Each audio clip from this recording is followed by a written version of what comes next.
পঢ়িবলৈ শিকিছিল কাৰণ সেইখন ঘৰত একেৰাহে সেই বাক্যটো চলিছিল। নমস্কাৰ। 318 নম্বৰ যোগীপাৰা প্ৰাথমিক বিদ্যালয়ৰ শতবৰ্ষ উদযাপন এই পবিত্ৰ অনুষ্ঠানটিত উপস্থিত থকা সন্মানীয় প্ৰতিগৰাকী জ্যেষ্ঠলৈ প্ৰথমে শ্ৰদ্ধা নিবেদিছো আৰু প্ৰথমে সেইসকল ব্যক্তিক শ্ৰদ্ধাৰে স্মৰিছো যিসকল ব্যক্তি আপ্ৰাণ কষ্ট আৰু ত্যাগৰ বিনিময়ত আপোনালোকৰ এই ঠাইখিনিত 100 বছৰ পূৰ্বে এই বিদ্যালয়খনে প্ৰাণ পাই উঠিছিল। সেইসকল ব্যক্তিক আজি এইখন মঞ্চৰ পৰা উত্তৰ পাৰৰ জীয়ৰী ঢলে ধেমালি কৰা ধেমাজিৰ জীয়ৰী এঞ্জেলা চাংমাইৰ তৰফৰ পৰা অশেষ শ্ৰদ্ধা জনাইছো। আশা কৰিছো যোগীপাৰাবাসী আপোনালোক কুশলে আছে। আপোনালোক ভালে আছেনে? এঞ্জেলা চাংমাই নামটোৰ পাছত বৰ বেছিকৈ বিশেষণসমূহ লগালে মই অকণমান অসন্তুষ্ট হওঁ এইবাবে কাৰণ এগৰাকী শিকাৰ মাত্ৰ এই যাত্ৰা আৰম্ভ কৰিছোহে। গতিকে এই জনপ্ৰিয় এই বিশিষ্ট অভিজ্ঞ পাকৈত পৈণত এই শব্দবোৰ যেতিয়া আমাৰ ক্ষেত্ৰত ব্যৱহাৰ কৰা হয় তেতিয়া কৰবাত কঁপি উঠো, ভয় লাগে। কাৰণ এই যাত্ৰাটো আৰম্ভ কৰোঁতে এতিয়া পিছফালৰ পৰা কোৱা মানুহো বহু আছে, আগফালৰ পৰা কোৱা মানুহো বহু আছে, কাষত থাকি সাহস দিয়া মানুহো বহু আছে। গতিকে সেই সকলোবোৰৰ মাজত যাত্ৰাটো আৰম্ভ কৰিছো আপোনালোকৰ আশীৰ্বাদৰ বাবে, আপোনালোকৰ মৰমৰ বাবে। এই বিদ্যালয়খনৰ এই অনুষ্ঠানটিলৈ অহাৰ আঁৰত মোৰ আৰু এটা কাৰণ আছে। সেই কাৰণটি হৈছে যে মোৰ দেউতা এগৰাকী প্ৰাথমিক বিদ্যালয়ৰ প্ৰধান শিক্ষক। গতিকে সেই যে শিক্ষকৰ জীয়ৰী বুলি জন্মৰে পৰা যে দেউতাৰ এটা চিনাকি, সেই চিনাকিটো যে বুকুত গাঁওখনত কঢ়িয়াই ফুৰো সেই কথাষাৰৰ বাবে প্ৰাথমিক বিদ্যালয়খনৰ প্ৰতি দেউতাৰ যিটো সম্পৰ্ক সেই সম্পৰ্কটো সন্মান জনাই মই আজি আপোনালোকৰ এই অনুষ্ঠানটিলৈ আহিলো। প্ৰাথমিক এখন বিদ্যালয়ত এগৰাকী শিক্ষাগুৰুৱে কিমান কষ্ট আৰু ত্যাগৰ বিনিময়ত সেই সকল কণ কণ ছাত্ৰ ছাত্ৰীক জীৱন গঢ়ে সেই কথা মই আপোনালোকক নতুনকৈ কোৱাৰ প্ৰয়োজন নাই। আমাৰ কোনো চিনাকি নাথাকে, আমাৰ কোনো নাম নাথাকে। যেতিয়া মা দেউতাই আমাক প্ৰথম প্ৰাথমিক স্কুলত থৈ যায় আমি একোৱেই জনা নাছিলো, কিন্তু তেনেকুৱা সময়তে সেই কুমলীয়া সময়খিনিতে আমাক সেই শিক্ষাগুৰুসকলে প্ৰাথমিক বিদ্যালয়ৰ সেইসকল শিক্ষাগুৰুৱে আমাক তুলি ধৰিছিল। আমাৰ এটা যে চিনাকি এতিয়া লাহে লাহে আমি গঢ়িবলৈ সক্ষম হৈছো, ইয়াৰ অন্তৰালতে আছে প্ৰাথমিক শিক্ষকসকল। গতিকে মোৰ ব্যক্তিগত জীৱনত যিসকল শিক্ষাগুৰুৱে আৰম্ভণিৰ সেই দিনসমূহ ইমান মসৃণ কৰিলে, ইমান সুন্দৰকৈ অভিজ্ঞতা বুটলিবলৈ সাহস যোগালে, সেইসকল শিক্ষাগুৰুলৈ কৃতজ্ঞতা জনাইছো। এই পৰিৱেশবোৰ লাহে লাহে সলনি হৈছে। ঠায়ে ঠায়ে গলে কেতিয়াবা অকণমান সমালোচনা কৰো, অকণমান মনত খুদুৱাই থকা দুই এটা কথা কওঁ। আজিৰ কথাখিনি কোনো বিষয়বস্তু যিহেতু আপোনালোকে নিৰ্ধাৰণ কৰি দিয়া নাই, গতিকে তেখেতেতো উল্লেখ কৰিলে যে আধ্যাত্মিকতা, নৈতিক স্খলন কিয় হৈছে, সামাজিক দায়বদ্ধতা, জাতীয় চেতনা, এইকেইটা দিশকে সাঙুৰি মই অকণমান মনৰ দুই এটা কথা আপোনালোকৰ সন্মুখত আলোচনা কৰিম আৰু আবৃত্তি এটা নিশ্চয়। যিটো বিষয়বস্তু নিৰ্ধাৰণ নাই, গতিকে মই সেই অনুপাতে মনৰ দুই এটা কথা আপোনালোকৰ সৈতে আলোচনা কৰিম। পূৰ্বৰ প্ৰেক্ষাপটৰ সৈতে আজিৰ প্ৰেক্ষাপট যথেষ্ট সলনি হৈছে। সেই নৈৰ পাৰত বাস কৰা জাতিটো আজি নৈৰ পাৰত বাস কৰা এটা জাতি হৈ থকা নাই। সেই অসমীয়া সমাজ যি সময়ত যেনেকৈ আছিল, যি পৰম্পৰা আঁকোৱালি অসমীয়া সমাজে নিজক চিনাকি দিবলৈ উঠি পৰি লাগিছিল অসমীয়াৰ সংজ্ঞা বিচাৰি, সেই অসমীয়া সমাজ সেই সময়ৰ তুলনাত আজিৰ সময় যথেষ্ট পৰিৱৰ্তন হৈছে। 1950 চনত যেতিয়া এই এটা সমীক্ষা কৰা হৈছিল যে কিমান সংখ্যক বিদ্যালয় আছে ভাৰতবৰ্ষত, সেই তেতিয়া দেখিবলৈ পোৱা গৈছিল 238,000 বিদ্যালয় আছিল। তাৰ অনুপাতে শিক্ষকৰ সংখ্যা আছিল 518,000, অৰ্থাৎ গড় অনুপাতে যদি আমি চাওঁ প্ৰতিখন বিদ্যালয়ত দুজনকৈ অৰ্থাৎ কৰিলে। কিন্তু তেতিয়াও অসুবিধা হোৱা নাছিল জানেনে? কাৰণ সেই যে বাঁহৰ বেৰৰ ফাকেৰে মহাশয় আহিছে নে নাই অহা ছাত্ৰ ছাত্ৰীয়ে দেখি আছিল। মহাশয় হাতত বেতডাল লৈ যেতিয়া খোজকাঢ়ি বাৰান্দাৰে যায়, আপোনা আপুনি ল'ৰা ছোৱালী ঠাণ্ডা হৈ যায়। গোটেই এতিয়াও অসমৰ বহু বিদ্যালয় এনে আছে য'ত এজনীয়া বা দুজনীয়া শিক্ষকে সেই প্ৰাথমিক বিদ্যালয়সমূহ চলাই আছে। কিন্তু সেই সময়ছোৱাৰ তুলনাত এতিয়াৰ সময়ত কিন্তু যথেষ্ট পৰিৱৰ্তন, এতিয়া কষ্ট হ'ল। এতিয়া এনেকুৱা হ'ল যে এতিয়া কেৱল শিক্ষক শিক্ষাৰ্থী অভিভাৱকেই নহয়, শিক্ষক শিক্ষাৰ্থী অভিভাৱক আৰু পৰিচালনা সমিতি এতিয়া অন্তৰ্ভুক্ত হ'ল। গতিকে পৰিয়ালটো এতিয়া ডাঙৰ হ'ল। কিন্তু লাহে লাহে এনেকুৱা হ'ল আমাৰ অভিযোগবোৰ বাঢ়িবলৈ ল'লে আমি যিবোৰ আশা কৰিছো শিক্ষা ব্যৱস্থাটোৰ পৰা, এই কোঠাৰী আয়োগৰ পাছত আপোনালোক সকলোৱে জানে শিক্ষা ক'ৰবাত যেন কিবা নহয় কিবা এটা আমি পাবলগীয়াবোৰ যেন এতিয়াও হেৰাই হেৰাই আমাৰ মাজৰ পৰা গৈ আছে। সুবিধা আমি সকলোখিনি পাইছো। মনত ৰাখিব যে আমাৰ অজ্ঞানতাই শাসনৰ মূল উৎস কিন্তু এই যে কোৱা হয় যে যেতিয়ালৈকে প্ৰজা মূৰ্খ হৈ থাকিব, প্ৰজা দুৰ্বল হৈ থাকিব, ৰজা সিমান দিনলৈকে ভালকৈ গাদীত থাকিব, কাৰণ ৰজাই তেতিয়ালৈকে যিকোনো কামেই কৰিব পাৰিব, কাৰণ প্ৰজাই একো নাজানে বুলি ভাবিব।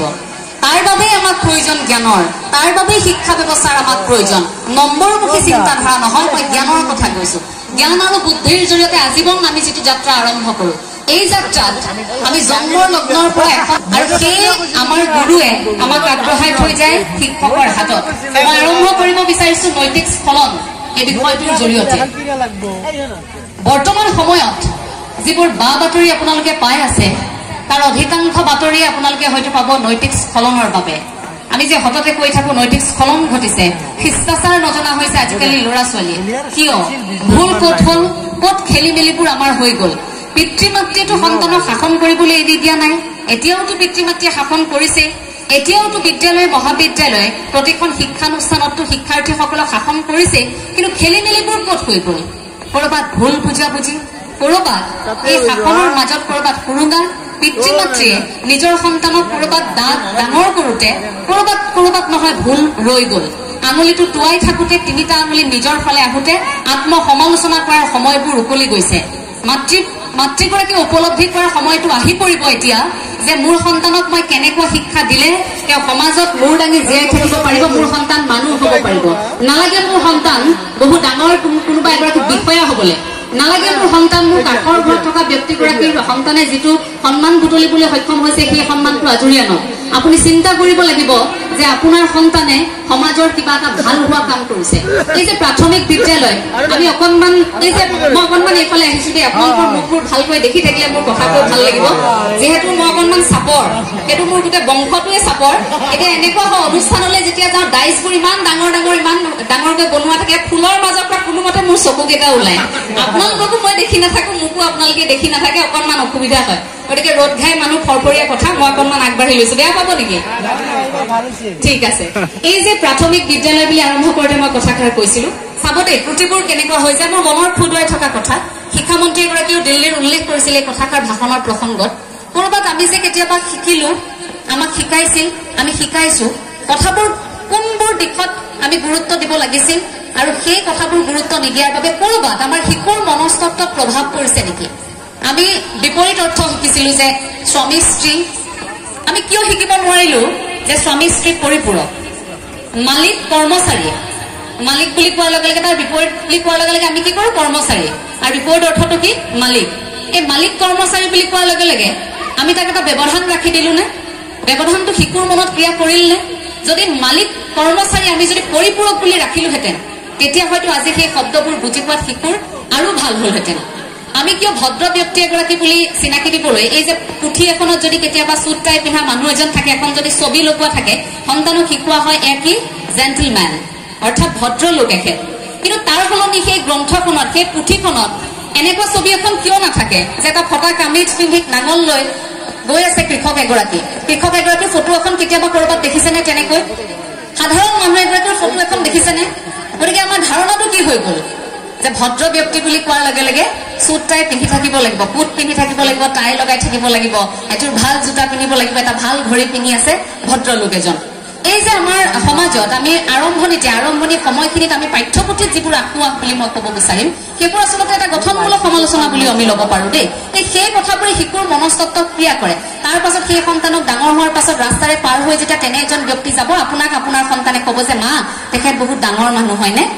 আপোনাৰ সন্তানক আপুনি গধূলি আহি ঘৰত বুজাব লাগিব যে খেতি কৰা মানুহজনো ডাঙৰ মানুহ। আপুনি বুজাব লাগিব যে তাঁতশালত তাঁত বৈ থকা মানুহগৰাকীও, এই যিগৰাকী অৰ্থনৈতিক স্বাৱলম্বিতা উপাৰ্জন কৰিছে, ঘৰখনৰ হাজাৰটা সমস্যা সমাধান কৰি, সেই তাঁত বৈ থকা আপোনাৰ বৰমাগৰাকীও যে সেই সন্তানগৰাকীৰ বাবে উদাহৰণ হ'ব পাৰে, সেই কথাটো আপুনি শিকাব লাগিব। কেৱল মাত্ৰ এই ডাঙৰ ডাঙৰ কথা কোৱা বিশেষ আসনত থকা ব্যক্তিসকলক আমি অনুকৰণ কৰিলেই নহ'ব, আমি অনুকৰণ আমাৰ চৌপাশৰ মানুহবোৰক লৈ কৰিব লাগিব।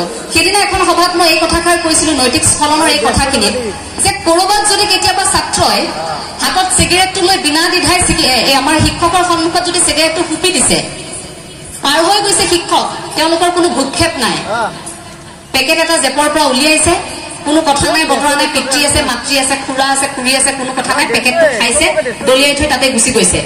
সেই দুখটো যদি শিক্ষকৰে হয়, যদি কৰবাত ডাঙৰ ব্যক্তি এগৰাকীক দেখিছে, বয়সস্থ ব্যক্তি এগৰাকী কাষতে থিয় হৈ আছে, তেওঁক যদি চকীখনো কনিষ্ঠগৰাকী এৰি দিয়া নাই, উঠি বহকচোন আপুনি ইয়াতে অকণমান সময়, এই কথাষাৰ যদি সন্তানৰ মুখৰ পৰা ওলাই যোৱা নাই, সেই দুখটো যদি শিক্ষকৰে হয়, তেন্তে পৰিয়ালত বাকী মানুহবোৰ আমাৰ কিয় আছে? এই মাহী, পেহী, জেঠাই, জেঠু, বৰমা, খুৰা, বৰদেউতা, এই আমৈ, তাৱৈ, এই সম্পৰ্কবোৰ আমাৰ কিয় আছে? আমি যৌথ পৰিয়াল দেখিছিলো অসমত। অসমৰ প্ৰেক্ষাপটত কাহিনীবোৰ বৰ ভাল লগা আছিল, কাৰণ যৌথ পৰিয়াল এটাৰ পৰা এটা সন্তান যেতিয়া ডাঙৰ হৈ ওলাই আহিছিল, সেই সন্তানক বেলেগকৈ গণসংযোগ শিকাবলগীয়া হোৱা নাছিল। বেলেগকৈ আকৌ কেনেকৈ ঘৰ চলিব লাগে, কেনেকৈ সম্পৰ্ক ধৰি ৰাখিব লাগে, এই কথাবোৰ শিকাবলগীয়া হোৱা নাছিল। কাৰণ নিশা হোৱাৰ লগে লগে সেই বৃদ্ধ আইতাগৰাকীয়ে যেতিয়া 14জন মানুহক যেতিয়া এটা পাৰ ৰান্ধি খুৱাইছিল, এটা পাৰই 14জন মানুহক ৰান্ধি খুৱাইছিল, এটা হাঁহ আনে 40-50জন মানুহলৈকে খোৱাৰো ৰেকৰ্ড আছে, তেনেকুৱাকৈ আছিল। কিন্তু তাৰ পাছত সেই ল'ৰাজনক কেতিয়াবা শিকাবলগীয়া হ'ব নেকি যে এনেকৈ আচলতে ঘৰ চলে, এনেকৈ সম্পৰ্ক চলে, এনেকৈ বান্ধোন চলে? আৰম্ভ হৈছিল গণসংযোগ তাৰ পৰা। লাহে লাহে আমাৰ কি হৈ গ'ল, সমাজৰ কিছু কিছু দিশ আমি সলনি হ'ল। আমি অকলশৰীয়াকৈ থাকিবলৈ ভাল পোৱা হলো, সেই পৰিয়ালবোৰ নোহোৱা হ'ল। আমি শাসনবোৰ লাহে লাহে নোপোৱা হলো। নৈতিক স্খলনৰ মূল কাৰণ প্ৰথম ঘৰখন।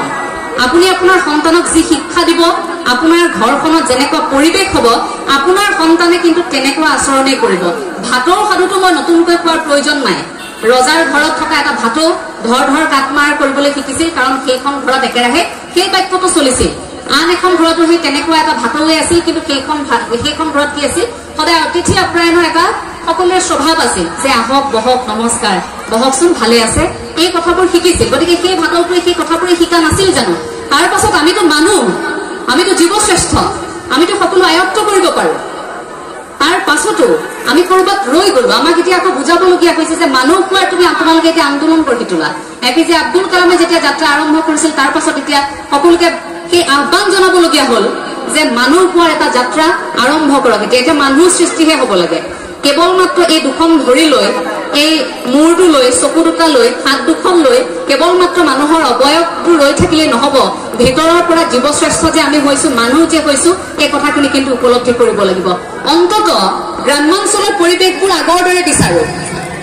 যেনেকৈ সন্ধিয়া হোৱাৰ লগে লগে, দবাটো বজোৱাৰ লগে লগে শৃংখলাবদ্ধ এখন সমাজ, সন্ধিয়া ঘৰে ঘৰে ৰিণিকি ৰিণিকি ভাহি আহে ঘোষাৰ শব্দ, প্ৰাৰ্থনাৰ শব্দ। ল'ৰা ছোৱালীক প্ৰাৰ্থনা গাবলৈ পিতৃ মাতৃয়ে কৈছিল।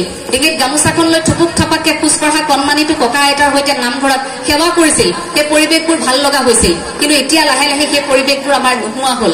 আমি যিমানেই ঈশ্বৰৰ পৰা লাহে লাহে আঁতৰি আহিলো, যিমানেই আমি সেই সময়বোৰৰ পৰা আঁতৰি আহিলো, কৰবাত আমি নিজক হেৰুৱাই পেলালো।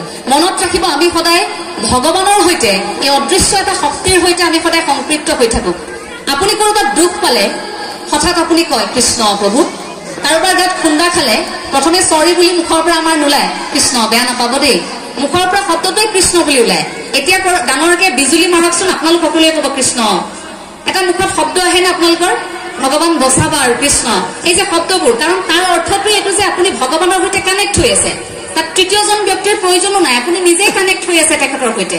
আপুনি যি শক্তিকে আপুনি বিশ্বাস নকৰক, আপুনি যদি কলমটোকো ভগৱান বুলি ভাবিছে, আপুনি যদি মাইক্ৰফোনটোকো ভগৱান বুলি ভাবিছে, এখন গ্ৰন্থকো যদি আপুনি ভগৱান বুলি ভাবিছে, সেয়ে আপোনাৰ বিশ্বাস, সেই বিশ্বাসটোৱে আপোনাক ধৰি ৰাখিব।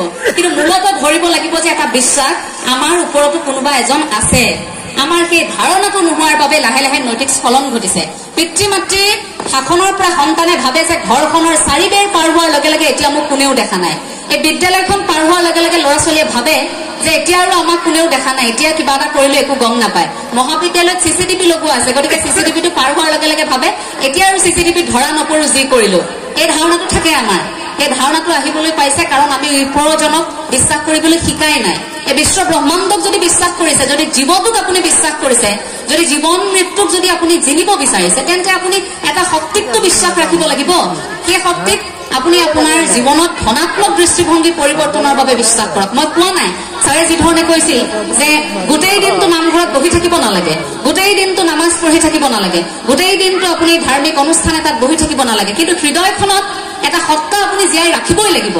কাৰণ আপুনি মানুহ হয়তো আহিছে, ওপৰত থকাজনে পঠিয়াইছে আমাক, একেলগে মিলিজুলি কাম কৰিবলৈকেতো পঠিয়াইছে। গতিকে সেই সত্তাটো কিন্তু বুকুত লৈ থাকিব লাগিব, সেইটো মনত ৰাখিব।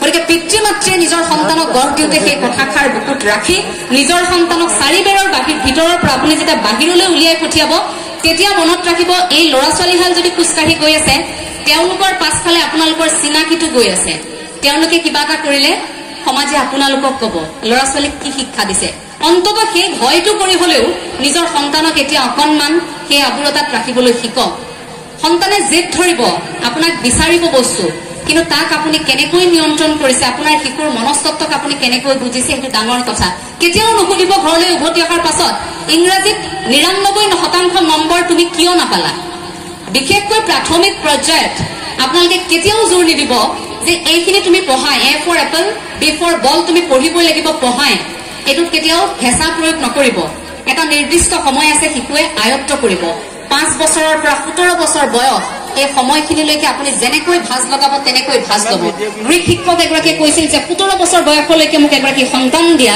এটি শিশু দিয়া সেই সন্তানটিক মই এনেকৈ গঢ়ি তুলিম যে পৃথিৱীৰ কোনো ভগৱানেও তেওঁ সলনি কৰিব নোৱাৰিব অৰ্থাৎ 5 বছৰৰ পৰা 17 বছৰ সেই সময়খিনিলৈকে আমাক যেনেকৈ গঢ়া হয় আমাৰ গোটেই জীৱন শৈলীটো সেই 5ৰ পৰা 17 বছৰ বয়সত আমি যিখিনি শিকিম তাৰে প্ৰভাৱটো কিন্তু আমি কঢ়িয়াই ফুৰিম গতিকে সেই সময়খিনিত আপোনালোকে গুৰু হওক ইংৰাজী মাধ্যমত যদি আপোনালোকে আপোনালোকৰ সন্তানক কেতিয়াবা দিছে তাৰ পাছত গধূলি আহি আপোনালোকে ভয় কৰিব নালাগে যে মোৰ সন্তানকটো ইংৰাজী মিডিয়ামত দিছো ইংৰাজী মাধ্যমত দিছো মইতো এতিয়া সহায় কৰিব নোৱাৰিম কি হ'ব গতিকে তেওঁক টিউচন এটা দিও পঢ়িব লাগিব সন্তানে এতিয়াৰ পৰা পঢ়িলেহে পিছলৈ ভাল মানুহ হ'ব এই ধাৰণাটো আমাৰ থাকে এতিয়াৰ পৰাই পঢ়িব লাগিব কিন্তু এতিয়াৰ পৰা পঢ়িব লাগিব এই ধাৰণাটোৱে কৰবাত আপোনাৰ শিশুক দুৰ্বল কৰি দিবও পাৰে আপোনালোক সকলোৱে বিভিন্ন কাহিনী পঢ়িছে বিভিন্ন গৰাকী ব্যক্তিৰ উদাহৰণ পঢ়িছে সেই উদাহৰণবোৰ নতুনকৈ দিয়া মোৰ প্ৰয়োজন নাই কিন্তু কেইটামান চৰিত্ৰ ছাত্ৰ জীৱনত মনত ৰাখিবলৈ সদায় ক'ব প্ৰহ্লাদ একলব্য কৰ্ণ অৰ্জুন সকলো হ'ব নোৱাৰে সৰ্বশ্ৰেষ্ঠ সকলো হ'ব নোৱাৰে অৰ্জুনৰ দৰে সৌভাগ্য আপোনাৰ মোৰ নাই শিক্ষাগুৰুৰ সৈতে কেতিয়াবা আঘাত ময়ো পাইছিলো ব্যক্তিগত জীৱনত বহুজনে পাইছিল থাকিব পৰিয়ালৰ পৰা আঘাত বহুজনে পাব পাৰে জীৱনৰ ঘাত প্ৰতিঘাত বহুজনৰ থাকিব পাৰে যেনেকৈ কৰ্ণ আছিল চিনাকি দিবলৈ কোনোৱে নাছিল দেখোন নিজৰ মাতৃয়ে যেতিয়া চিনাকি দিব পৰা নাছিল পিতৃ যেতিয়া নাছিল সেই কৰ্ণক আমি দাতা কৰ্ণ বুলি জানো নে নাজানো আজিতো বিশ্বই মনত ৰাখিছে নহয় এটা হিন্দু সভ্যতাত ভাৰতীয় সভ্যতা সংস্কৃতিত সেই চৰিত্ৰটো জিলিকি আছে নহয় গতিকে সেই চৰিত্ৰটোক যেনেকৈ মনত ৰাখিছে ঠিক তেনেকৈ তাৰ দিশবোৰ আমি এতিয়া উপলব্ধি কৰাৰ সময় প্ৰহ্লাদে যদি পিতৃৰ বিৰুদ্ধে যুঁজিব পাৰে বিষ্ণু ভক্তিৰ বাবে আমি কিয় যুঁজিব নোৱাৰিম আমি কিয় সেই শক্তিটো দেখুৱাব নোৱাৰিম সমাজক যে মই এই পথেৰে যাম এই কামখিনি কৰিম আমি ভয় কৰোঁ কাৰণ সমাজলে আমি ভয় কৰোঁ মানুহলে আমি প্ৰথম ভয় কৰোঁ আমাৰ কাষৰ মানুহবোৰে কি ক'ব সেই ভয়টো কিন্তু এতিয়া আঁতৰাব লাগিব আলোচনাৰ প্ৰয়োজন আছে সমালোচনাৰ প্ৰয়োজন আছে কিন্তু মনত ৰাখিব সেই গঠনমূলক সমালোচনাইহে আপোনাক সহায় কৰিব কিন্তু কোনো ধৰণৰ শাক খোৱা ভাত খোৱা আলোচনাই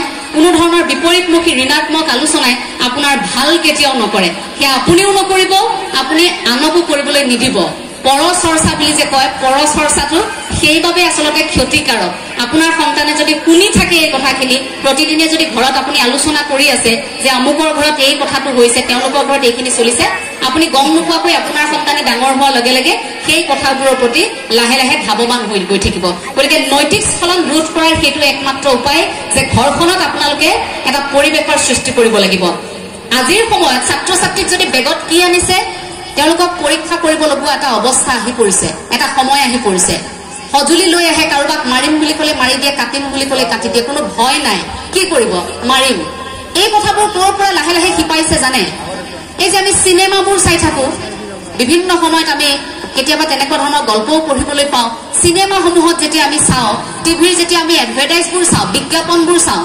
সেইবোৰো আমাৰ শিশুৰ মনস্তত্বত ক্ৰিয়া কৰে আমাৰ ল'ৰা ছোৱালীৰ মনত ক্ৰিয়া কৰে আপোনালোকেতো দেখিছে আমৰ যেতিয়া মাজাৰ এডভাৰটাইজটো দিয়া হয় বহুতে দেখিবই সেই যে কেনেকৈ দেখুওৱা হয় আমটো চেপি দিয়াৰ লগে লগে কেনেকৈ বৈ আহে তেনেকৈ আমটো চেপিলে তেনেকৈ আমি খাওঁ নেকি নাখাওঁ নহয় জানো কিন্তু সেই যে সৰু সৰু দিশ ল'ৰা ছোৱালীয়ে কি ভাবে আমটো এনেকৈ এনেকৈও খাব পাৰি এই সাৰ্ফ এক্সেলৰ এডভাৰটাইজটো আপোনালোকে দেখিছে কেনেকৈ দিয়া হয় এডভাৰটাইজটো কিন্তু প্ৰকৃতাৰ্থত তেনেকুৱাকৈ হয় নেকি নহয় বিজ্ঞাপন তাক আপোনাক যিমান সুন্দৰকৈ সজাই আকৰ্ষণ কৰিব পাৰে সেইটো তেওঁলোকৰ টেলেণ্ট তেওঁলোকৰ হেৰি কিন্তু তাত আমি পটককৈ ভুল যাওঁ নে নাযাওঁ সেই কথাবোৰে শিশুৰ মনস্তত্ব ক্ৰিয়া কৰে আমি যেতিয়া জ্যেষ্ঠ ৰাজনীতিবিদসকলৰ কিছু উচতনিমূলক মন্তব্য শুনো আমি যেতিয়া বাতৰি চাই থাকো তাতো যেতিয়া আক্ৰোশমূলক কথা থাকে এইবোৰ বেয়া হৈছে এইবোৰ জ্বলাই দিব লাগে এইবোৰ অমুক কৰিব লাগে তমুক কৰিব লাগে এই কথাবোৰ যেতিয়া কোৱা হয় এই কথাবোৰে কিন্তু শিশুৰ মনত ক্ৰিয়া কৰে আমাৰ মনত ক্ৰিয়া কৰে লাহে লাহে এইটো সঁচা কথা যে জ্যেষ্ঠসকলৰ তেনেকুৱা কথাতে কিন্তু শিশু আজিকালি লাহে লাহে সেই কথাবোৰ তেওঁলোকে ভাবিবলৈ লৈছে প্ৰতিকৃতি দাহ কৰা, এই যে কাৰোবাক মাৰিম বুলি হুংকাৰ দিয়া, কাৰোবাক জ্বলাই দিম, তেওঁ কি কথা কয় চাম, এই পথেৰে কেনেকৈ পাৰ হৈ যায় চাম, তেওঁক জ্বলাই দিম, অমুক কৰিম তমুক কৰিম, এই যে হুংকাৰবোৰ দিয়া হয় সমাজৰ পৰা, যিবোৰ আগতে নাছিল, লাহে লাহে এনেকুৱা হৈছে হাতত মাইক্ৰফোনটো পোৱাৰ লগে লগে তেনে হুংকাৰবোৰ দিবলৈ কোনেও ভয় নকৰে। সেই উচতনিমূলক কথাবোৰে লাহে লাহে নতুন প্ৰজন্মক কিন্তু বেয়া কৰিছে। সেইবাবেহে সেই সন্তানে ভাবিবলৈ লৈছে, এই ছাত্ৰ ছাত্ৰীয়ে ভাবিবলৈ লৈছে আমিও আছো, আমিও কৰিম, আমি মাৰিলে একো কৰিব নোৱাৰে।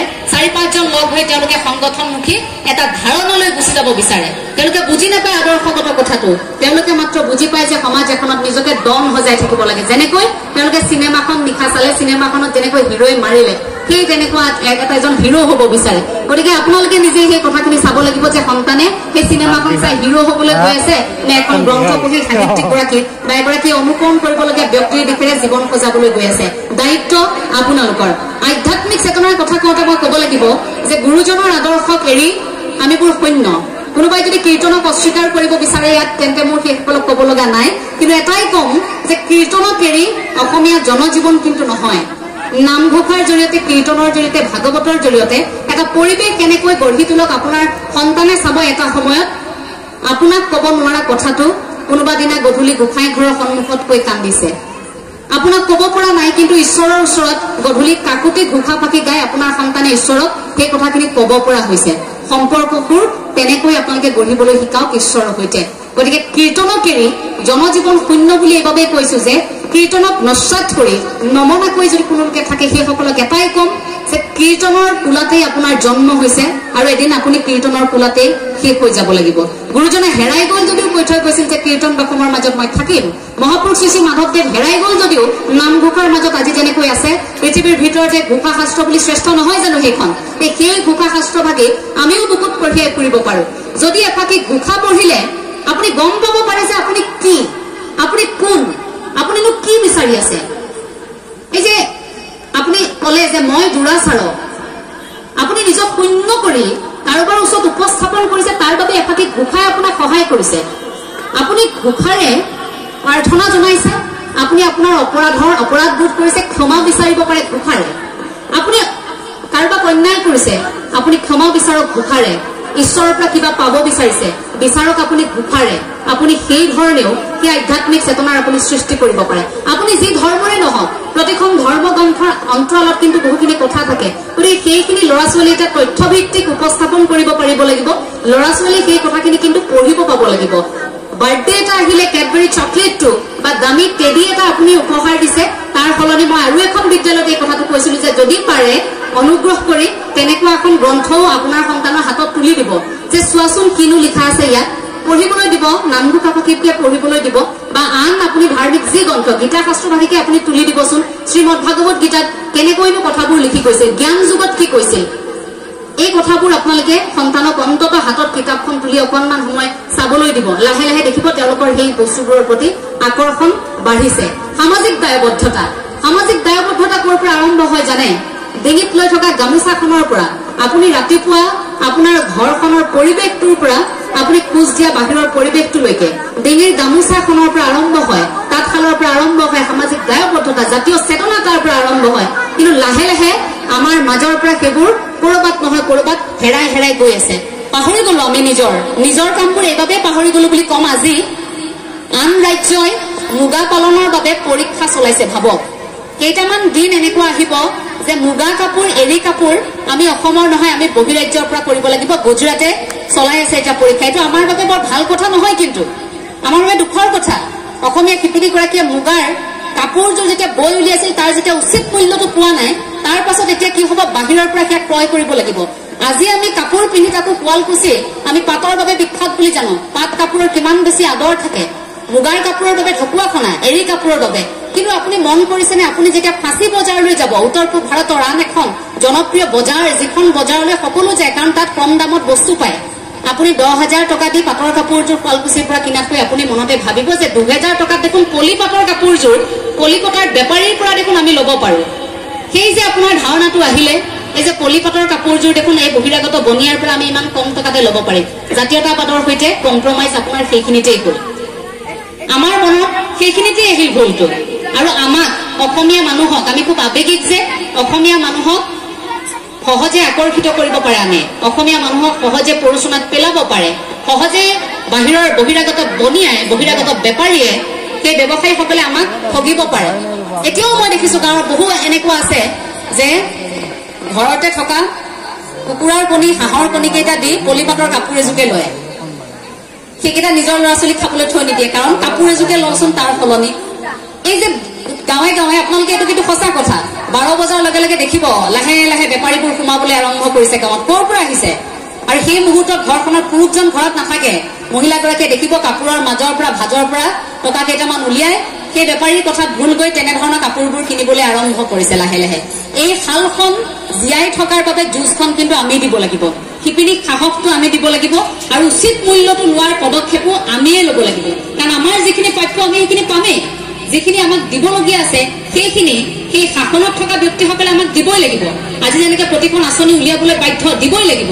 গতিকে সেই ধৰণে আমি আমাৰ প্ৰাপ্যবোৰ আমি ল'বই পাৰিম, কিন্তু আপোনালোকে অকণমান সময়ৰ বাবে সেই জাকজমকতাত অন্তত ভুল নাযাব, অন্তত ভেটিটো আপোনালোকে হেৰুৱাই নিদিব। মই যে ক'লো জাতীয়তাবাদ ঢেঁকীশালৰ পৰা আৰম্ভ হয় বুলি এটা সৰু উদাহৰণ, যে আগতে যেতিয়া ঢেঁকীশালত নাৰীসকল একেলগে বহি ঢেঁকীত আপোনালোকে যেতিয়া পিঠাগুৰি খুন্দিছিল, বিহু আহে, পূজা বিহুৰ সময়তে হওক, আপোনালোকৰ বিভিন্ন ধৰণৰ কাৰোবাৰ তুলনি দিয়া হৈছে, তেতিয়াও আপোনালোকে একেলগে মিলি পিঠাগুৰি খুন্দে। কাৰোবাৰ ঘৰত মৃতকৰ ঘৰত আপোনালোকে মাত লগাবলৈ যাব লাগে 3 দিনত, আপোনালোকে একেলগে পিঠাগুৰি খুন্দে নে? ইয়াত সেই পৰিৱেশটো আছেনে? ঢেঁকীত আছেনে নাই? নে সেই পৰিৱেশটো মিক্সাৰ মেচিনে লৈ ল'লে নেকি? লৈছে, সেইটোও এটা কথা যে সুবিধাটো আমাক লাগিবই, কিন্তু মই পৰিৱেশটো বুজাবলৈ চেষ্টা কৰিছো যে সেই ঢেঁকীশালত যেতিয়া 3-4 গৰাকী মহিলা যেতিয়া একেলগে লগ হৈছিল, তাত চৰ্চা হৈছিল লোকগীতৰ, তাত চৰ্চা হৈছিল বিয়া নামৰ, তাত চৰ্চা হৈছিল আই নামৰ, তাত চৰ্চা হৈছিল ঘৰখনৰ সমস্যাৰ কথাবোৰ যে কৈছিল, এগৰাকী আনগৰাকীৰ সাহস কৈছিল। কোনোবাই যদি কৈছে বৰমা এগৰাকীয়ে যে মোৰ ঘৰখনত এনেকুৱা সমস্যা, তেওঁলোকে সাহস দিছিল। সেই ঢেঁকীশালত পিঠাগুৰি খুন্দি খুন্দি কথাবোৰ আলোচনা হৈছিল। আই নাম, বিয়া নাম, দিহা নামৰ চৰ্চা আৰম্ভ হৈছিল ঢেঁকীশালৰ পৰা। কেৱল মাত্ৰ নামঘৰতে দিহা নামৰ চৰ্চা কিন্তু নাছিল, কেৱল মাত্ৰ বিয়া ঘৰখনতে বিয়া নামৰ চৰ্চা নাছিল, সেই ঢেঁকীশালৰ পৰাও আৰম্ভ হৈছিল। সেই যেতিয়া ৰান্ধি থকা হৈছিল ৰন্ধনশালত, সেই সময়তো গুণগুণাই থাকিছিল, কিন্তু সেই পৰিৱেশবোৰ লাহে লাহে নোহোৱা হ'ল, কাৰণ 3-4 গৰাকী মহিলা আজিকালি একেলগে লগ হৈ সেই পৰিৱেশবোৰ আমি লাহে লাহে নোপোৱা হলো, কাৰণ আমাৰ সেই সময়বোৰ এতিয়া মিক্সাৰ মেচিনে লৈ ল'লে। আমি এতিয়া সেই অকলে ঘৰতে পিঠাগুৰি কেইটা খুন্দি আলহী অতিথি আহে আপ্যায়ন কৰো, অকলশৰীয়া হৈ গলো। সেই পৰিৱেশবোৰ লাহে লাহে যদিও আমি সৃষ্টি কৰিব নোৱাৰো, কিন্তু আত্মীয়তাবোৰ আমি একে ৰাখিব লাগিব। ভাল লগা আমাৰ পৰিৱেশবোৰ আমি আকৌ জীয়াই ৰাখিব লাগিব। গতিকে সামাজিক দায়বদ্ধতা, জাতীয় চেতনা এই গামোচাখনৰ পৰা আহিব লাগিব। জাতীয় চেতনা আপুনি পিন্ধি থকা বোৱা কাপোৰযোৰ পৰা আৰম্ভ কৰি আপুনি খোৱা লাৰু পিঠালৈকে থাকিব লাগিব। প্ৰাধান্য আপুনি সদায় লাৰু পিঠাকে দিব লাগিব। যিমানে আপুনি পিজ্জা বাৰ্গাৰ নাখাওক কিয়, আপোনাৰ সন্তানে যিমানেই চকলেট নিবিচাৰক কিয় দামী, কিন্তু আপুনি প্ৰাধান্য দিব লাগিব লাৰু পিঠাৰ প্ৰতি। সন্তানক সেইখিনি কথা আপুনি শিকাব লাগিব, নহলে এনেকুৱা এটা পৰ্যায় পাবগৈ, এটা সময়ত আপুনি ছবি আঁকি বুজাব লাগিব যে তিল পিঠাটো এনেকুৱা আছিল, তাঁতশালখন এনেকুৱা আছিল। আজিকালি বহুতে নাজানে ববলৈ, তেওঁলোকক শিকাব লাগিব। ভৰি ৰুবলৈ এনেকৈ যায়, আপুনি পুৰণা যদি কিবা ভিডিঅ' আছে তেতিয়া দেখাব লাগিব, পুৰণা ভিচিডি খুলি খুলি দেখুৱাব লাগিব। গতিকে প্ৰেক্ষাপটবোৰ তেনেকুৱা হবলৈ আৰম্ভ কৰিছে। আমাৰ মাজত নাই, নোহোৱাৰ কাৰণবোৰ বেছি, সেই কথাবোৰ বেছি সদায়। গতিকে পুৱাবোৰক লৈ অন্তত সুখী হৈ থাকিবলৈ আপোনালোকে চেষ্টা কৰক। অৰ্থনৈতিক স্বাৱলম্বিতা প্ৰতিগৰাকীয়ে উপাৰ্জন কৰিবলৈ ল'ব লাগিব। অৰ্থনৈতিক স্বাৱলম্বিতাৰ সেই দিশটো, সেই অনুপাতে আপুনি এটা হিচাপ কৰিও চাব পাৰে যে আপোনাৰ সন্তানে যদি কেতিয়াবা কৈছে মই ব্যৱসায় কম, কি ব্যৱসায় কৰিব সন্তানে, আৰু সন্তানে ব্যৱসায় কৰিব বিচৰা সেই পাচলিৰ বৰ্তমান চাহিদা কি, কোনখন বজাৰত বেছি, কিমান শতাংশ এতিয়া অসমৰ ৰাইজে সেই পাচলিবিধ খাই আছে, সেই পাচলিবিধ আনিলে আপোনাৰ সন্তানে কিমান টকালৈকে উপাৰ্জন কৰিব পাৰিব, সকলোখিনিও আপোনালোকে কিন্তু জানিব লাগিব, বা সেই ব্যক্তিগৰাকীও জানিব লাগিব যে অসমত এতিয়া এই কথাখিনিৰ চাহিদা। মাংস, এতিয়া বহিৰাজ্যৰ পৰা মাংস যে অসমলৈ আহে, প্ৰতিদিনে অসমত কিমান প্ৰয়োজন হয়, সেই অনুপাতে অসমৰ উদ্যোগীসকলে, অসমৰ ব্যৱসায়ীসকলে এইখিনি কৰিব পাৰিছেনে? পৰা নাই। তাত সমস্যা বহু আছে, কিন্তু আমি সেই ব্যৱসায়টো ল'ব পাৰো। আজি কেৱল 3rd গ্ৰেড 4th গ্ৰেডৰ পোষ্ট ওলাল বুলিয়ে এই 3000 পোষ্টত 11 লাখক যে তেওঁলোকে যে আবেদন কৰিছে, 11 লাখৰ 3-4 লাখটো এনেকুৱা আছে যিসকলে কেৱল মাত্ৰ পৰিয়ালৰ হেঁচাত গৈ পৰীক্ষা দিছে, মন নাই পৰীক্ষা দিবলৈ, কিন্তু ঘৰত যে কৈ আছে ওলাওতে সোমাওতে যে কৈ আছে যে দিব লাগিব 4th গ্ৰেড এবাৰ। এতিয়া 3rd গ্ৰেডৰ পৰীক্ষা দিবলৈ এইটো ল'ৰাটো দেখা নাই, 1000 হওক চাকৰি এটা পাইছে। মেট্ৰিক পৰীক্ষা শেষ হোৱাৰ পাছত এটা হোৱাটছআপে বিয়পি পৰা এটা বিশেষ ভিডিঅ', এগৰাকী ছোৱালীয়ে ফোন কৰিছে দেই, মেট্ৰিক শেষ হোৱা এগৰাকী ছাত্ৰলৈ ফোন কৰিছে, সেই নম্বৰটোত কৈছে যে আমাৰ এটা কোচিং চেণ্টাৰ আছে, আপোনাৰ সন্তানক পঠিয়াব নেকি? আমি এইখিনি সুবিধা আৰু আমাৰ ইয়াত পঢ়ি শেষ হোৱাৰ পাছত আপোনাৰ সন্তানে খুব ভাল এটা চাকৰি পাব। তাৰপৰা ইফালৰ পৰা মানুহগৰাকী তেওঁৰ পিতৃয়ে ধৰিছে ফোনটো ধৰি কৈছে যে কিয় কথাটো ক'লে, সন্তানকতো ভবা নাই তেনেকৈ কোচিং দিয়াৰ কথা, আৰু ইমান ব্যয়বহুল, আমিতো লাখ টকা খৰচ কৰি নোৱাৰিম কৰিবলৈ। তেখেতে আৰু জোৰ দিছে, বোলে নহয় আপুনি এতিয়া যদি কোচিংটোত আপুনি যদি 2 লাখ টকা খৰচ কৰে, ল'ৰাটোৱে পঢ়ি সেই কোচিং চেণ্টাৰটোৰ পৰা ওলাই আপুনি ইমান টকা দৰমহা পাব, এটা ভাল চাকৰি পাব, এই কথাখিনি কৈছে। তেতিয়া সেই ব্যক্তিগৰাকীয়ে উত্তৰ দিছে, তাৰ পাছত আপোনালোকৰ সেই কোচিং চেণ্টাৰটোৰ পৰা ওলাই যোৱাৰ পিছত মোৰ সন্তানে যেতিয়া 10,000 12,000 টকীয়া এটা চাকৰিত যেতিয়া সন্তুষ্টি লৈ থাকিব, আমাৰ পথাৰখন যেতিয়া অন্য মানুহে আহি দখল কৰিব, তেতিয়া মই কি কৰিম? তেতিয়া মোক আপুনি জাতিটোক উদ্ধাৰ কৰিবলৈ মোৰ সন্তানক আপুনি ঘূৰাই পঠিয়াবনে? এই যে বহিৰাজ্যলৈ যে আমাৰ যে যুৱক যুৱতীসকল যাবলগীয়া হৈছে, খুব কম টকাৰ কিবা এটা যে আত্মসন্তুষ্টি লৈ থাকিবলগীয়া হৈছে, সেইবোৰ কি ভাল লক্ষণ অসমৰ বাবে? একেবাৰে শুভ কথা নহয় সেইবোৰ। আত্মসন্তুষ্টি এটা ল'বলগীয়া হৈছে, কাৰণ আমি সেই পৰিৱেশটো এতিয়া সংৰচনা কৰাৰ অভাৱ এটাত ভুগিছো। এতিয়া ভাল কথা যে অন্তত উদ্যোগৰ দিশে কিছু চিন্তা চৰ্চা কৰিবলৈ আৰম্ভ কৰিছে ৰাজ্য চৰকাৰে। অন্তত এতিয়া কিবা এটা কাম কৰিবলৈ ললে অন্তত 10 জনে এতিয়া কথাখিনি ভাবিছে যে এনেকৈ অৰ্থনৈতিক স্বাৱলম্বিতা অৱলম্বন কৰিব পাৰি, এই কথাখিনি সাহস দিছে। গতিকে এই দিশটোহে আপোনালোকে চাব লাগিব। কিন্তু সন্তানক লৈ, আপোনালোকৰ নিজক লৈ আপোনালোকে এতিয়াও যদি ভাবিছে এই বয়সতো বিভিন্ন গৰাকী থাকিব পাৰে যে মই এই কামটো কৰিলে অৰ্থনৈতিক স্বাৱলম্বিতা মই অৱলম্বন কৰিব পাৰিম, মই উপাৰ্জন এনেকৈ কৰিব পাৰিম, মই অন্তত ঘৰ চলাব পাৰিম আৰু 10 জনক মই ভাল কিবা এটা কৰিব পাৰিম, সেই পথটো যদি ভাবি আছে ভয় নকৰিব, এতিয়াও সময় আছে, এতিয়াও আপোনালোকে সেই পথটোৰে যাওক। সন্তানক সাহস দিয়ক। কোৱাৰ প্ৰয়োজন নাই যে ডাক্তৰে হ'ব লাগিব, কোৱাৰ প্ৰয়োজন নাই নহয় যে ইঞ্জিনিয়াৰে হ'ব লাগিব, অধ্যাপকে হ'ব লাগিব, 3rd গ্ৰেডৰ চাকৰিটো ল'ব লাগিব, 4th গ্ৰেডৰ চাকৰিটো ল'ব লাগিব। তেওঁলোক কিমান হতাশাত থাকে, তেওঁলোকৰ যিটো এই স্নাতকোত্তৰ ডিগ্ৰী সম্পূৰ্ণ কৰাৰ পাছত তেওঁলোকে যেতিয়া ঘৰত থকাৰ সময়খিনি যেতিয়া অঙহী বঙহীয়ে সুধি থাকে, লৰাই কি কৰিছে, ছোৱালীয়ে কি কৰিছে, ছোৱালীৰ বয়স দেখোন 26 হৈ গ'ল, বিয়া কিয় দিয়া নাই, কিয়? সেই প্ৰশ্নটো কিয় সুধি থাকে? সেই প্ৰশ্নবোৰৰ উত্তৰ নিজে দিব পৰা হ'ব লাগিব। সেই প্ৰশ্নবোৰৰ উত্তৰবোৰ আপোনালোকে এনেভাৱে সাজু কৰিব লাগিব যে সন্মুখত থকা মানুহজনে আপোনাক কেতিয়াও সেই প্ৰশ্নটো আৰু নকৰে, আনকি আপোনাকো নকৰে, পিছৰ প্ৰজন্মকো কৰিবলৈ সুযোগ সুবিধা নিদিয়ে। প্ৰতিখন গাঁৱতে এনে যদি 100 বছৰ গৰকা এনেধৰণৰ যদি শিক্ষানুষ্ঠান ইমান জীপাল হৈ থাকে, তেন্তে সেই গাঁৱত নিশ্চয়কৈ নৈতিক স্খলনৰ কোনো ধৰণৰ খবৰ আমি লাভ নকৰাকৈ থাকিম। গতিকে আশা কৰিছো ইমান সুন্দৰ এটা পৰিৱেশ যদি আপোনালোকে সৃষ্টি কৰিব পাৰিছে, এখন প্ৰাথমিক বিদ্যালয় ইমান বছৰ পাৰ হৈ গ'ল, আপোনালোকৰ সম্পৰ্কবোৰ একেই আছে। আকৌ কৈছো যে শিক্ষক শিক্ষাৰ্থী অভিভাৱকেই নহয়, এতিয়া পৰিচালনা সমিতিৰ অন্তৰ্ভুক্ত হ'ল, পৰিয়ালটো ডাঙৰ হ'ল। সেই ডাঙৰ পৰিয়ালটো লাহে লাহে একত্ৰিত হৈ যিহেতু আছে, এই মজবুত ধাৰাটো আপোনালোকৰ মাজত ৰাখক। কাৰণ কোন কাৰ জগতৰ কোন কাৰ মৰমৰ, চকুৰ চিনাকি মাথো দুদিনৰ, সসীমৰ ৰূপ তৃষ্ণা অসীমত বুৰ যাব, খহি গলে জৰি মৰমৰ। মৰমৰ জৰিবোৰ যদি খহি যায়, তেতিয়া কিন্তু অকলশৰে জীয়াই থাকিব নোৱাৰিব। আমি সমাজমুখী প্ৰাণী, সমাজমুখী, গতিকে সমাজততো থাকিবই লাগিব। সেই একতা, সেই সততা আপোনালোকৰ মাজত ৰাখক, তেনেকৈহে আপোনালোক জিলিকি থাকিব। মই ধন্যবাদ জনাইছো আপোনালোকক এই সময়খিনি আপোনালোকৰ মাজত অকণমান থাকিবলৈ সুযোগ দিয়াৰ বাবে।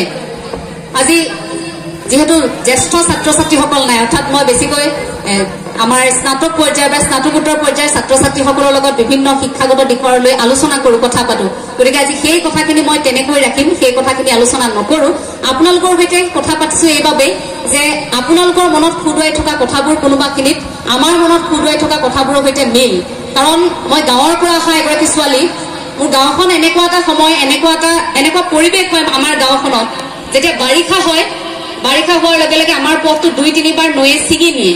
ধেমাজি বুলি কোৱাৰ লগে লগে আপোনালোকৰ নিশ্চয় সেই ধাৰণাটো আছে, কিন্তু সকলোতে পানী নহয় দেই। আমাৰ এনেকুৱা হয় গধূলি হোৱাৰ লগে লগে মাথাউৰি ছিঙিব নেকি বুলি, মাথাউৰিটো ছিঙিব বুলি মোৰ মায়ে নোকোৱাকৈ থকা 3-4টা নিশা মই দেখিছো। গাঁওখনৰ মাথাউৰিটো ছিঙি যাব বুলি স্কুলখন, প্ৰাথমিক স্কুলখন, দেউতাৰ যিখন স্কুল মই অকণমান ক'ব বিচাৰিম, দেউতাৰ স্কুলখনৰ সন্মুখেৰে এনেকৈ নৈখনৰ এটা ভাঁজ গৈছে যে নৈখনৰ যেতিয়া সোঁতটো বাঢ়ি যায়, তেতিয়া দেউতাহঁতে গাঁৱৰ বহু লোক লগ হৈ পাৰ্কোপাইনছে বাঁহ পুতি পুতি তেনেকৈ সোঁত ৰাখিবলৈ চেষ্টা কৰে। কাৰণ যিকোনো মুহূৰ্ততে দেউতাৰ হেঁপাহৰ স্কুলখন, গাঁওখনৰ স্কুলখন যিকোনো মুহূৰ্ততে নৈয়ে উটুৱাই নিব। এই পৰিৱেশবোৰ মই দেখিছো। শিক্ষাৰ বাবে হাহাকাৰ কৰা সেই পৰিৱেশবোৰ চকুৰে দেখি আহিছো। স্কুললৈ এতিয়া সাধু সাধু লাগিব। মই বৰ বেছি অভিজ্ঞ নহয়, বয়সো বেছি হোৱা নাই, কিন্তু এই কথাখিনি মোৰ আপোনালোকক ক'লে তেনেকুৱা লাগিব যে স্কুললৈ যাওঁতে জোতাযোৰ পিন্ধি যোৱা নাছিলো, জোতাযোৰ স্কুলত পিন্ধিছিলো। কাৰণ ৰাস্তাটো ইমানেই পানী, দেউতাই মূৰত লৈ গৈছিল, নাৱত লৈ গৈছিল। চাইকেলখন প্ৰথমে থৈ আহে, তাৰ পাছত দাদা আৰু মোক লৈ যায়। স্কুলত গৈ সদায় জোতাযোৰ পিন্ধিছিলো। তেনেকুৱা পৰিৱেশবোৰ দেখিছো। তেনেকুৱা এখন গাঁৱৰ ছোৱালী মই। গতিকে গ্ৰামাঞ্চলৰ মাটিৰ সৈতে সম্পৰ্ক থকা মানুহৰ সৈতেহে মোৰ সন্মান আছে, সেই মানুহৰ সৈতে মোৰ সম্পৰ্ক আছে। সেইবাবেই মই কওঁ, মোৰ নামৰ পাছত বিশিষ্ট শব্দবোৰ, বিশেষণবোৰ নালাগে। মই কেৱল কাম কৰিম আপোনালোকৰ বাবে, মানুহৰ বাবে। আমাৰ মাজত থকা সমস্যাবোৰ এতিয়া সমাধান কৰাৰ সময়। কথা বহুত কলো, বিভিন্ন সময়ত আলোচনা বহুত কৰিলো, কিন্তু এতিয়া সময় আহি পৰিছে যে আপোনালোকৰ যিবোৰ সমস্যা, আপোনালোকে যিবোৰ নাই পোৱা বুলি এতিয়া ভাবিছে, সেইবোৰ সমাধান কৰাৰ সময়। যেনে ধৰক, আপোনালোকে ভাবিছে যে আধ্যাত্মিক এটা পৰিৱেশ সৃষ্টি কৰিম, কিন্তু কেনেকৈ কৰিব? আপোনালোকে ভাবিছে আইসকল, যিসকলে এতিয়া ধৰক নিজে জীৱিকাৰ কোনো ধৰণৰ পথ অৱলম্বন কৰা নাই, আপোনালোকে ঘৰতে সন্তানৰ সৈতে ব্যস্ত, স্বামীৰ সৈতে ব্যস্ত। আপোনালোকেওতো বিচাৰে যে গধূলি সময়ত আপোনালোকে গুণগুণাই থকা সেই দিহানাম ফাঁকি অন্তত যদি ভালকৈ শিকিবলৈ পালোহেঁতেন। মনলৈ আহেনে কথাটো? বোলে বিয়ানাম এফাককে যদি আমাক কোনোবাই প্ৰশিক্ষণ দিলেহেঁতেন, শিকালেহেঁতেন।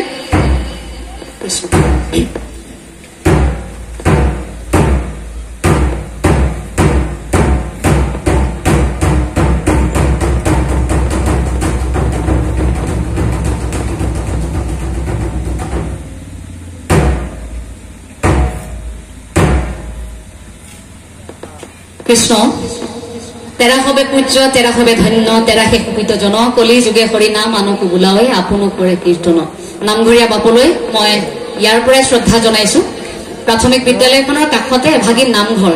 এই দবাটোৰ শব্দই আপুনি যে অসমীয়া, আপুনি যে জগতগুৰু শ্ৰীমন্ত শংকৰদেৱ গুৰুজনাৰ আদৰ্শত আপুনি যে জীয়াই আছে, এই কথাটো আপোনাক ভাবিবলৈ বাধ্য কৰাই নে আপোনালোকক? য'তেই নাথাকক এই শব্দটোৱে ডাউক চৰাইটো পৰ্যন্ত ৰৈ দিয়ে। গতিকে আমিতো মানুহ, আমি যে ৰৈ যাওঁ, এইখিনি আমাৰ চিন, এইখিনি এতিয়া বিচাৰি উলিয়াব লাগে। মই আকৌ কৈছো, আপোনালোক সদায় ভালে থাকক। গ্ৰামাঞ্চলত এই যে প্ৰশিক্ষণৰ কথাটো কলো, সেই কথাটোত মই এটা কথা আপোনালোকক কৈ যাম। মই প্ৰতিশ্ৰুতি দিলো আপোনালোকক, যদি পৰৱৰ্তী মুহূৰ্তত আপোনালোকে এই ঠাইখিনিত ভাবে যে আমি এটা প্ৰশিক্ষণৰ আয়োজন কৰিব বিচাৰিছো শংকৰী নৃত্যৰ, যিহেতু শংকৰী নৃত্যৰ মই আনুষ্ঠানিক শিক্ষা গ্ৰহণ কৰিছো, গতিকে যদি সময় সুবিধা মিলে মই আপোনালোকৰ মাজলৈ আহিম। আপোনালোকৰ কণ কণ ল'ৰা ছোৱালীয়ে যদি শংকৰী নৃত্য শিকিব বিচাৰে, মই আপোনালোকক সেয়া আপোনালোকৰ মাজত থাকি সেই অকণমান মই যিখিনি পাইছো সেইখিনি তেওঁলোকৰ সৈতে নাচিবলৈ চেষ্টা কৰিম, মই সেয়া প্ৰতিশ্ৰুতি দিছো। আপোনালোকে ইয়াৰ পিছৰ পৰ্যায়ত যদি ভাবে যে আপোনালোকে বৰগীতৰ কৰ্মশালা এভাগ আয়োজন কৰিব বিচাৰিছে, যোগাযোগ কৰিব, সেই সকলোখিনি ব্যৱস্থা কৰি দিয়া হ'ব। আপোনালোকে মাত্ৰ শিকক, আপোনালোকে পৰিৱেশন কৰক। দিহানামৰ কৰ্মশালা আপোনালোকক প্ৰয়োজন হৈছে, আপোনালোকে ভাবিছে তেনেকৈ। কাৰণ আমি অকল আলোচনা কৰি থাকিলে নহ'ব। মিটিং এখনত এগৰাকীয়ে বৰগীত ভাগ গাই গ'ল, সেয়াই শেষ নহয়। তেওঁৰ পাছত গাব পৰাকৈ আৰু 7জন, 8জন, 10জন, 12জন, 50, 100 জনলৈকে আপোনালোকৰ মাজৰ পৰা সাজু কৰিব লাগিব। দিহানামৰ এটা দল কিয় 10টা দল সাজু কৰিব লাগিব। বীৰ নামৰ এটা দল কিয়, নাগাৰা নামৰ এটা দল কিয় 10টা দল সাজু কৰিব লাগিব। বিহু নামৰ এটা কিয় 10টা সাজু কৰিব লাগিব। তাৰ বাবে আমাক ডাটাবেছ, অৰ্থাৎ আমাক তথ্যভিত্তিক বিশ্লেষণ আৰু থিয়ৰীৰ নলেজ আমাক সদায় লাগিব। অৰ্থাৎ আমি সেই লিখিত দিশেৰেও আগবাঢ়ি যাব লাগিব যে তাৰ বাবে আমাক প্ৰশিক্ষণৰ প্ৰয়োজন হ'ব। অসমৰ বিভিন্ন প্ৰান্তত তেনে অভিজ্ঞ বহু ব্যক্তি আছে, সেইসকলৰ জৰিয়তে আপোনালোকে এতিয়া কামখিনি আৰম্ভ কৰক। আশা কৰিম এনেকুৱা অনুষ্ঠানবোৰ আপোনালোকে যেতিয়া আয়োজন কৰিব, তেতিয়া আপোনালোকে শিকা সেই প্ৰশিক্ষণৰ পৰা সেই দলবোৰে আপোনালোকৰ মাজত প্ৰদৰ্শন কৰিব। মই আশাবাদী আপোনালোকে তেনেকৈ আৰম্ভ কৰিব। নিশ্চয়কৈ আপোনালোকৰ তেনে প্ৰশিক্ষণ হৈ থাকে, আশা কৰিছো তেনে প্ৰশিক্ষণ হয়। যদিও হোৱা নাই এতিয়ালৈকে, পৰৱৰ্তী মুহূৰ্তত আপোনালোকে সেয়া চেষ্টা কৰিব। কেৱল মাত্ৰ মাতৃসকলেই নহয়, তাত যুৱতীসকলো অন্তৰ্ভুক্ত হ'ব লাগিব। বিয়ানাম শিকিব লাগিব, দিহানাম শিকিব লাগিব, লোক সংস্কৃতিক সন্মান জনাব পৰা প্ৰতিটো, অন্তত আমাৰ কণ্ঠ ভাল নহ'লেও আমি সেইখিনি শিকি আওৰাই আমাৰ পিছৰ প্ৰজন্মক আমি জনাব পৰাকৈ কিবা এটা আমি সেইখিনি কৰি থৈ যাব লাগিব। বোলে উপদেশতকৈ আৰ্হি ভাল, গতিকে সেইখিনি কাম আমি কৰিব লাগিব। আপোনালোক সকলো সদায় ভালে থাকক। ছাৰে যিহেতু আবৃত্তিৰ কথা কৈছিল, গতিকে অকণমান মই কিবা এটা